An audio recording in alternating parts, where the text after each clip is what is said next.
So next we want to measure the internal rotation of your hip. So the way we do that is we get in what's called the W squat position. So I want you to get, it's almost like when you're kicking breaststroke, when you get to right here, that's kind of where we want to be with both legs. So go ahead and get down on the mat in that position.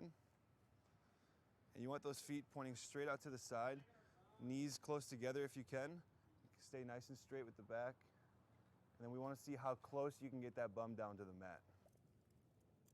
And I would say right now you're about 2 to 3 inches off the mat. So probably about a 5 or 6 out of 10 on internal rotation. So let's take you through some stretches to improve that.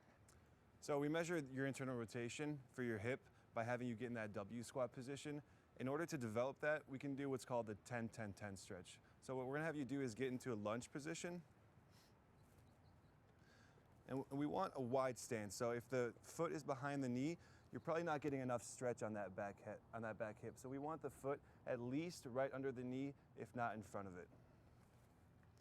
And you kind of have to feel on that back hip. If you're not getting enough stretch, feel free to move that foot up even a little bit more. You want a good amount of separation between this front foot and this back knee. So from this position, we're gonna have you come as far forward as you can.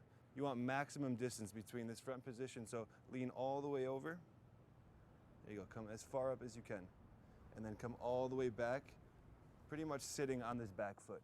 All the way back, all the way back. You want to stretch this back hip out as much as you can. And then when you get there, come back up, come back forward again. And each time, see if you can go a little bit further. There you go. You're going to do this 10 times, going all the way forward, all the way backwards.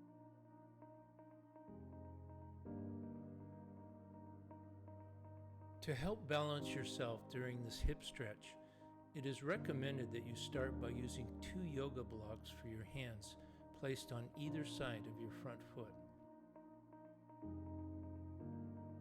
So we just did 10 with the legs straight out in front. Now I want you to take your leg and put it 30 to 40 degrees out this way. Yep. We're gonna do that same stretch, and it's important that you have somebody holding the leg behind you, or you're using some kind of wall or something.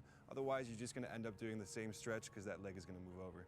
So go ahead, keep it 30 to 40 degrees. We're gonna do the same thing, 10 times, all the way in front, all the way to the back. And that's a common mistake that we see. You see how that knee is flaring out? Keep the knee straight out in front of you. There you go, just like that. Keep the knee right under you. Don't let it flare out to the side. There you go. Besides not keeping the back leg straight, other common mistakes made during the stretch are allowing the front knee to flare out to the side, rotating the hips as the body moves forward, and simply not moving the body forward far enough. The partner assisting with this stretch needs to monitor all of these potential errors, and in particular, needs to keep the back leg of the swimmer in a straightforward position. All right, so that's 20, that's your first 10 and your second 10. Now we're gonna take you through the third 10, and I want you to try to go 70 to 80 degrees all the way over here. So that's about as far over as your leg can go.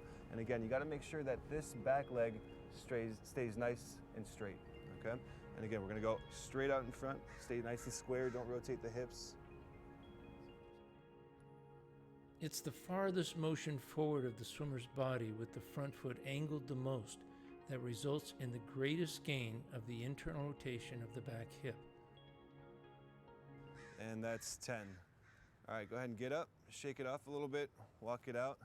Again, on that one, we were stretching that left hip, the one that was in back. Now we're gonna do 10, 10, 10 again, but we're gonna stretch the right hip. So you're gonna keep the right leg out back, and you're gonna bring the left foot out in front. To develop a faster breaststroke, use the pronation and the 10-10-10 stretches every day. We recommend using the W squat position simply for measuring your hip internal rotation, not as a stretch, as it places too much strain on the knees. After completing the 10-10-10 hip stretch with both legs, measure yourself again in the W squat and see if your bum is closer to the mat, or perhaps is now able to reach the mat. So now you're, I would say less than an inch from the mat. You're almost touching the mat. You can see how much this stretch helps that internal rotation. You want to make sure that you're doing this consistently. You can do this every day.